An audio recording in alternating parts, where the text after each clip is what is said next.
Tantor Audio, a division of Recorded Books, presents Deterrence Expedition by Ross Buzzell. Narrated by Todd Mclaren. 1. Shore Up.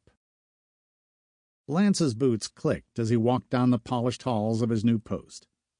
His dark uniform, accented with crimson, was pristinely pressed. A brass hexagonal medal that sported an eagle with a shield holding 3 arrows, gently clanked against a bronze star that sported a smaller silver star in its center. A group of 6 Marines, led by a 7th, rounded one of the corners. They saluted Lance. He motioned back. The S4 squad leader noticed 2 of the fresher-faced recruits stared at him, their eyes wide, and an awe-filled smile spread over their faces. Several Space Force airmen made their ways from one room to the other. Lance rubbed his right eye. He hated his annual glaucoma test.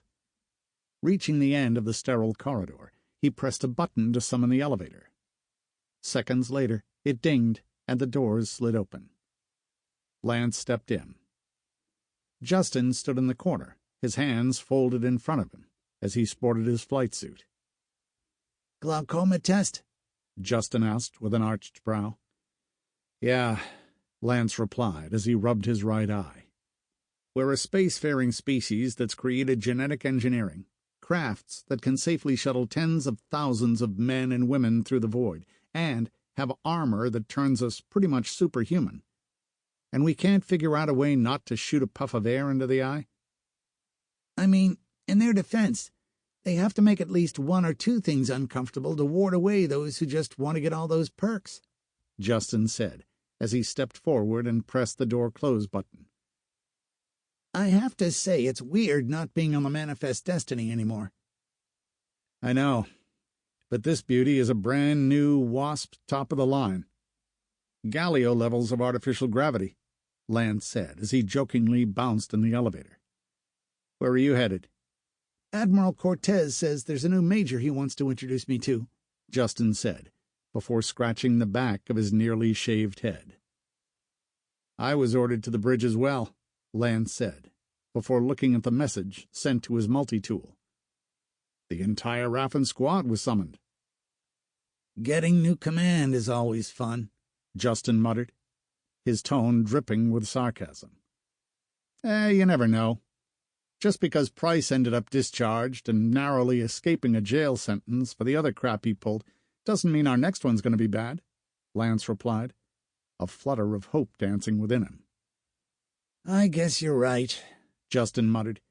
"I've just preferred being under Cadence directly for the past 3 years." The elevator stopped in the center of the ship. With a ding, its doors slid open. "Yeah. Well, that was before they sent us that message last week and our borders started getting probed by Galio scout battle vessels," Lance said, as they stepped out into another hallway, making their way further into the heart of the ship. "I'm honestly surprised it took them this long to declare war." "What did you expect to happen?" Justin asked as they ignored the armed, uniformed guards that lined the narrow hallway. "Your insistence on releasing the Galio prisoners after we got some information out of them likely bought us at least some goodwill." "Here's hoping," Lance replied, as they approached the main door for the bridge. Matthias, Michael, and Dexter stood against the wall to the right of the door. They were in their uniforms as well. Each sported the blue S4 logo stitched to their left shoulder. Lance groaned to himself. He still hadn't had a chance to get his patch on, technically making him out of uniform. "Sir!" Dexter shouted before saluting. The other 2 followed suit. Lance motioned back before pointing at the door. "No one wanted to meet our new major first?" he asked. "Not without you," Michael replied. "I'm not risking laps around the hangar alone," Dexter added. "He's the new major of this vessel," Lance countered. "I doubt he'd make us run laps just for meeting us." "Then why, out of the 1,200 Marines stationed on this boat, did he ask to see just us 5? Matthias asked. "Because we're S4, Lance replied, before approaching the door. As he stepped forward, his squad fell in line behind him. The large metal doors slid open as they approached. A soft, rhythmic hum emanated from Michael behind them. Matthias elbowed the engineer. "We're not stormtroopers. Stop humming the Imperial March," he muttered, before letting out a whistle. The command center stretched out before them in a sphere. Terminals lined its outer edge, with dozens of men and women speaking over one another to people across the ship, planet below, and even the solar system. The dome around them spread to a blanket of black. Lights in the floor activated, flooding the room with an eerie blue glow. Stars flickered to life around the dome as the doors slid shut behind them. Lance watched in awe as the floor shifted as well. Below them sat Mars, peacefully floating in the void. Phobos and Deimos were visible on either horizon. Several escort vessels floated a few kilometers off either side of the craft. "You like what you see?" a voice called out from the center of the room. It was the traditional military sternness, but it sported delicate features. The question pulled Lance's attention to the center of the room. A solitary chair sat on a small pedestal. It was wide enough to hide the source of the voice and block a decent portion of the stars in front of them. "It's very impressive, Admiral," Lance replied. "I didn't know we had technology this advanced just yet." "We didn't," the Admiral replied. "Not until 2 years ago, when Michael risked his career to smuggle Galio information off their ship." Lance turned to his electronic engineer, shooting him a cold glare. "What?" Michael asked with a shrug. "You think just because you delete the information means it's gone from the hard drives? Stephanie was able to get the information off your multi-tool while you were getting your DNA harvested." Lance took a deep breath. The old anger within him tried to resurface. He was able to quell it. A low hum pulled his attention back toward the chair. It slowly rotated to face them. A woman with dark skin, almost black eyes, and a bob cut that sported a salt and pepper look, sat perfectly straight with her arms sitting on either armrest. "What's done is done," Admiral Cortez said. "And to be honest, if it wasn't for him, the Galio would have pushed even further into our solar system than they already have. It's a blend of their technology with ours that you're not off balance right now, that we have interfacing displays allowing a full view of our surroundings from the heart of the ship, and we were able to finally fix the compensation issues with the ORCCs." Lance straightened himself as the Admiral revealed herself. He straightened his palm and brought his fingertips just above his right eyebrow. Admiral Cortez stood up. She saluted back. The first lieutenant lowered his arm.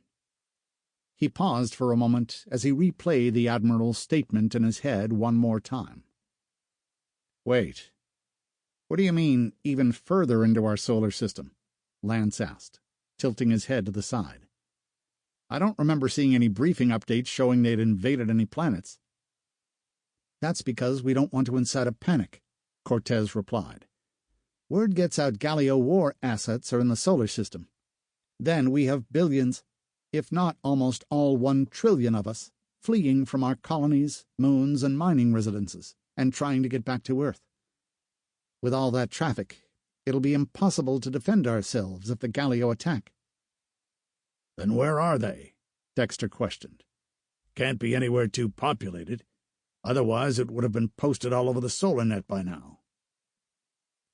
Cortez turned her attention to her multi-tool.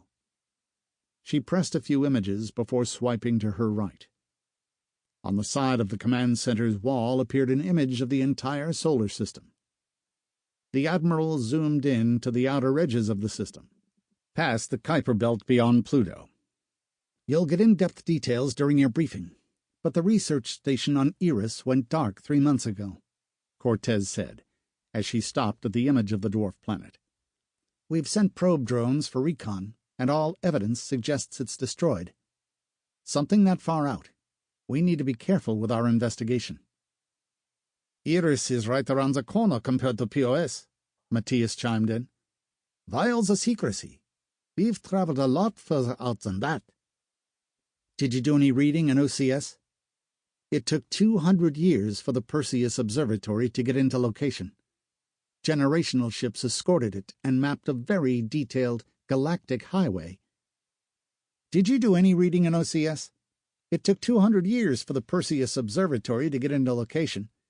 Generational ships escorted it and mapped a very detailed galactic highway, Michael said, as he offered air quotes.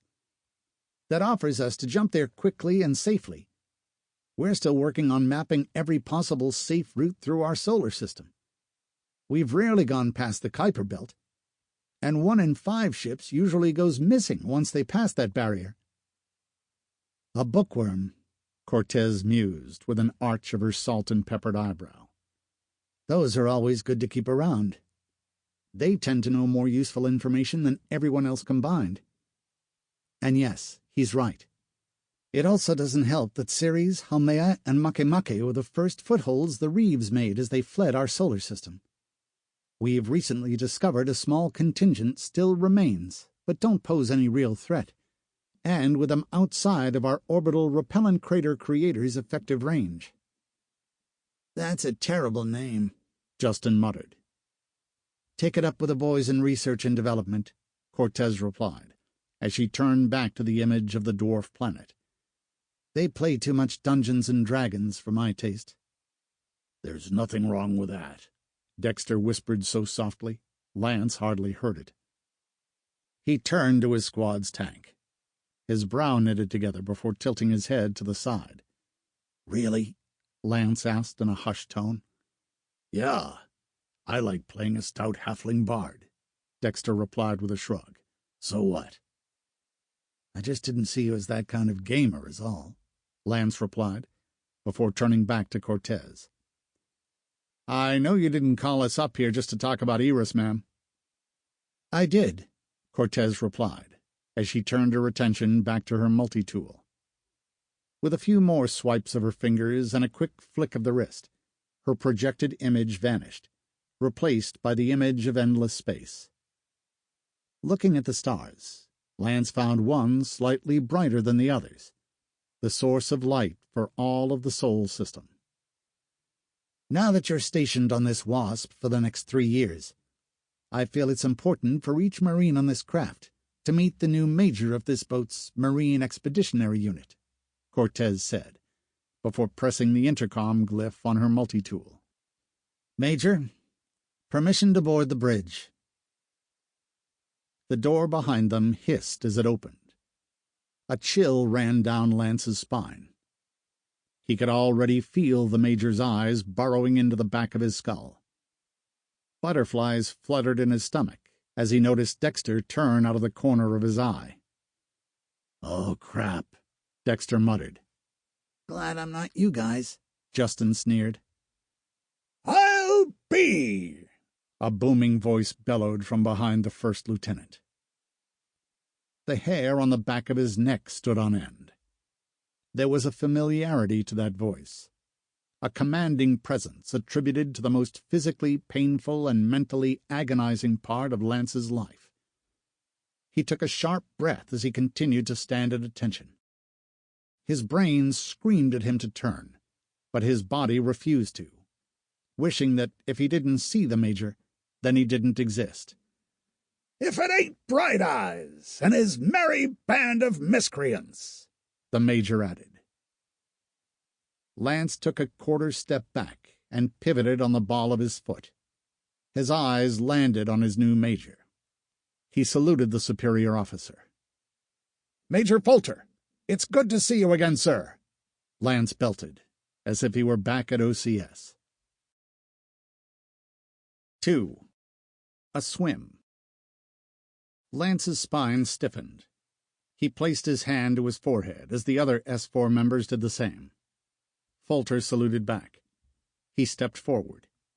The Major's critical eye fell on each and every one of them, inspecting them as if they were cadets once more.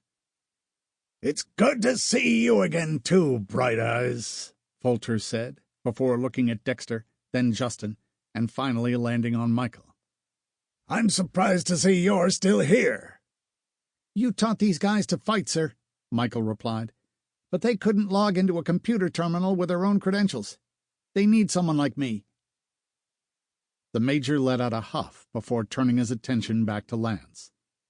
The first lieutenant felt his old drill instructor's eyes look him over like a lion inspecting its prey. A twitch pulled the edge of Folter's lip up. Oh, no, Lance thought, as his heart sank. Where's your S4 patch, First Lieutenant? Folter asked with a raised eyebrow. He hadn't had time to get it added. It was made part of their uniform 8 hours ago. He'd been in doctor's visits, running suit diagnostics, and approving upgrades to his squad's armor. None of those would help him, and he knew it. With a sigh, he shook his head. "There's no excuse, sir," Lance confessed. "Shame. I had more hope for you," Folter said, before turning and walking toward the door. "Raffen Squad, go up to Deck 04 and report to room M23. "Yes, sir," all 5 of them shouted in unison. Folter marched into the hallway. Lance watched as his superiors summoned the elevator, got on, and vanished behind the doors. "You boys had better get going," Cortez said before turning back to her chair. "I wouldn't want 'em waiting for me at M23. "What's M23? Dexter asked. "I have no idea," Lance replied, before making his way toward the elevator. His team followed. "But knowing Folter, it's not going to be fun." "You just had to put off getting your patch put on, didn't you?" Justin teased, as they walked down the hallway. "They were issued this morning," Michael chimed in. "I barely had time to get mine." "You don't know Folter," Dexter said, as he pressed the button for the elevator. "He's merciless. Fair, but merciless." "I bet that made OCS unbearable," Michael muttered as the doors slid open. Lance stepped in, followed by the rest of his team. The first lieutenant pressed the button for Deck 4. "It may have been tough, but he took your position," Justin said as he pointed to Lance. "So that must mean Folter was doing something right." "Savage," Michael muttered, as a snicker rose from Dexter. Lance held back a laugh as he looked at his team. Confusion and shock were spread across Matthias's face. He looked up to Dexter and pointed at the shortest member of their squad. "I can't believe you put up with this," Matthias exclaimed. Dexter's hand slowly moved in front of his crotch as he shook his head. "In his defense," Lance chimed in, pointing toward the pilot, "he doesn't make a jab unless a jab is made first. He's just really good at it because he's had to have spur-of-the-moment comebacks since he was a kid." "My goodness," Matthias whispered. Lance turned back toward the door as the elevator slowed. As it stopped, the doors slid open. The stench of oniony body odor mixed with chemicals flooded into the box. The first lieutenant winced at the smell before stepping into the hallway. As he led his team down the length for Deck 4, the clattering of metal could be heard, accompanied by grunts of men and women pushing themselves. Passing one of the rooms that left its door open, he peeked in while they passed. Several people stood at deadlift racks and picked up bars loaded with 4 45-pound weights on either side. It wasn't a bad weight to lift, but a fraction of what the S4 were capable of. The scent of sweat and body odor subsided as chlorine and chemicals overpowered it while they approached M23. Reaching the door, Lance slid it open and stepped in. Humidity enveloped them like a warm blanket. BO completely vanished to chemicals, and the cool temperature of the hallway behind them gave way to something slightly warmer. "Fun," Justin muttered with a sound of disappointment. Folter stood next to a series of benches. On the benches were a series of gray clothing folded into perfect squares. The Major extended his arms, while what could only be described as utter enjoyment spread across his face. "Welcome to the pool!" Folter shouted. To their right sat a pool extending 50 meters in length and 25 in width. Rails sat on the edge and extended upward toward the wall. A simulation dropship sat at the top of the ramp, locked in place. "To remind you to stay in proper uniform at all times, you will be swimming a 4,000-meter freestyle," Folter announced. "Sir, Justin doesn't have the S4 augmentations that we do," Lance countered, knowing full well his friend couldn't swim that. "It's unlikely our best pilot is physically capable of 40 laps without grabbing a wall or drown-proofing." "Very well, Justin.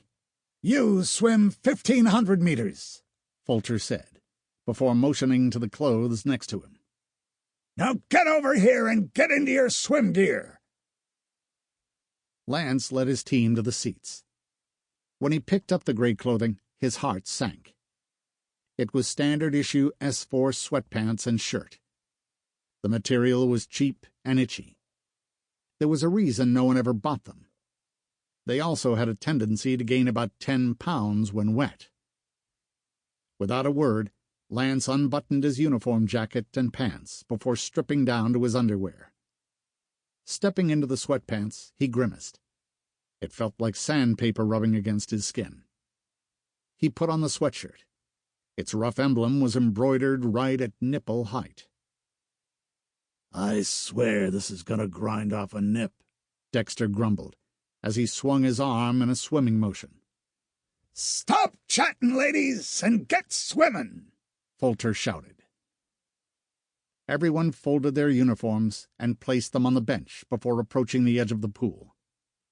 Lance was the first one in.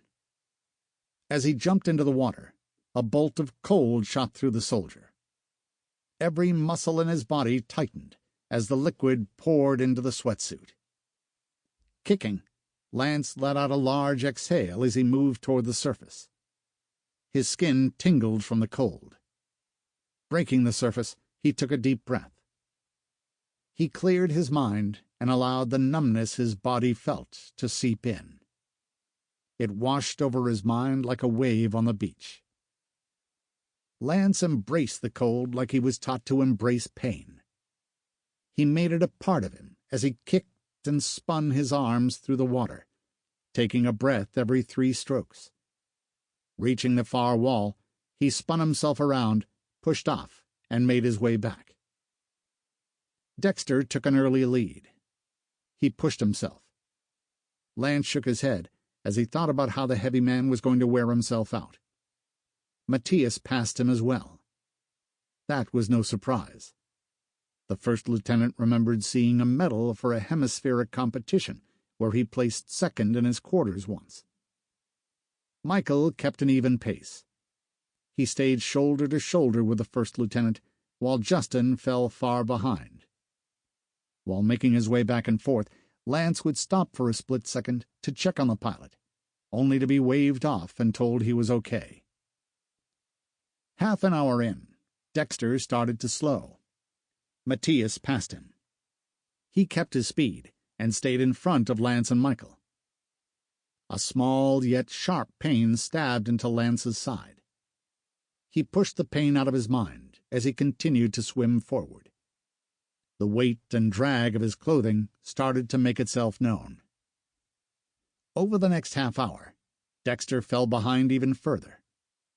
Lance and Michael overtook him, while staying neck and neck. Justin changed up his style to a breaststroke, while Matthias lapped them all. Folter paced the edge of the pool.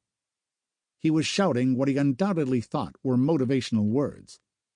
They were most likely derogatory. Lance was thankful for the water in his ears. It made his commanding officer's voice nothing more than a muffled series of sounds. Lance's shoulders started to burn with each stroke he made. His hips ached from kicking the pants, and the cramp in his side spread across his entire core over the next half hour. His lungs burned as he started to lose steam. Michael fell behind as he switched to breaststroke as well. Matthias reached the far end of the pool. He clawed his way out and collapsed on the tile. The first lieutenant reached the end several laps later. Every fiber of his being screamed in exhaustion. Several seconds later, Michael touched the wall. After helping the engineer out of the water, Lance pushed off the wall. He used a side stroke to make his way back down the length of the pool. Each kick and pull made every muscle fiber howl in fiery pain as they settled right on the verge of cramping. Dexter passed Lance. He reached the end as well. Both Michael and Matthias had to work together to pull him out of the pool. The first lieutenant caught up to Justin. His breathing was heavy, his face beat red, and the water on his head likely shifted more to sweat nearly an hour ago. "You good?" Lance asked through gritted teeth. "Last length," Justin managed to squeeze out. Without another word, the young man swam next to his friend. They inched their way down the seemingly endless pool length. Lance let out a grunt. His calf tightened, sending a bolt of fiery electricity through his lower leg. His foot involuntarily pointed straight down as he lost use of that limb. "You good?" Justin managed to say between breaths. "Cramp," Lance replied, with a nod from behind a clenched jaw. Both men made it to the end of the pool. Grabbing its ledge, Lance hooked an arm under Justin and pushed him out of the water. Matthias and Michael came to his aid. They grabbed the back of his sweatshirt and pulled him out of the water. Even in their weakened states, they still managed to yank him out of the water like he was nothing. Landing on the cold tile, Lance tried to catch himself. His arms were so wobbly they gave out, and he collapsed face first onto the ground. "If I wasn't so tired, that might have hurt," he muttered. His cheeks squished against the soothing, chilly squares under him. "Now what did we learn, Bright Eyes?" Fulcher asked, defaulting to his drill instructor tone. "To make sure, I'm in the most up-to-date uniform, sir," Lance replied, motionless on the ground. "So what will you do as soon as you get up?" Fulcher asked. "I'll get my S4 patch put on, sir," Lance said in a near whimper, his muscles starting to tighten as he stopped using them. "Good! Now be in briefing room 7 on deck 85 at 0500, Fulcher said, before leaving the pool area. He called back as the doors were shutting. "And an hour and a half for 4,000 meters.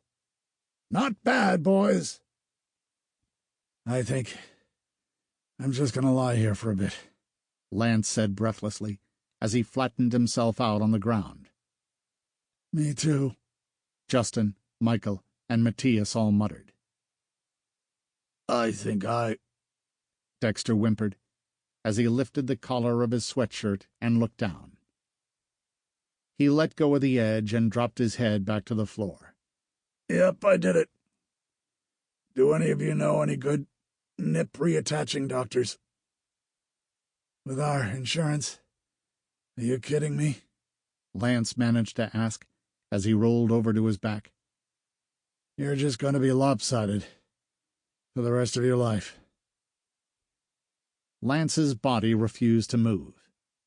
His nerves tingled, muscles ached, and somehow his skin burned.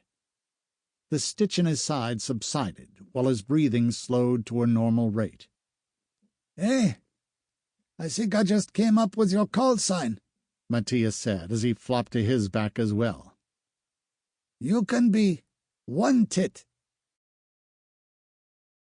3. Briefing. Alarms rang through the ship. A blanket of blue light appeared over the pool. The sounds of weights being dropped echoed through the hall as men and women in workout gear. Sample complete. Ready to continue?